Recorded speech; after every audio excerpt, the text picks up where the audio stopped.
Nah,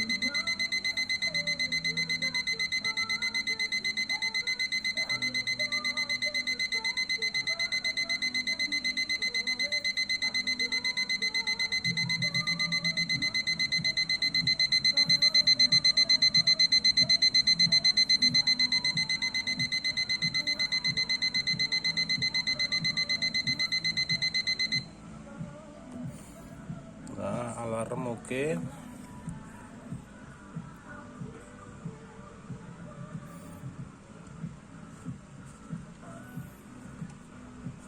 Kondisinya ada sedikit scratch ini ya, di sini nih ada sedikit scratch, tapi tak pengaruh lah, untuk fungsinya overall is oke.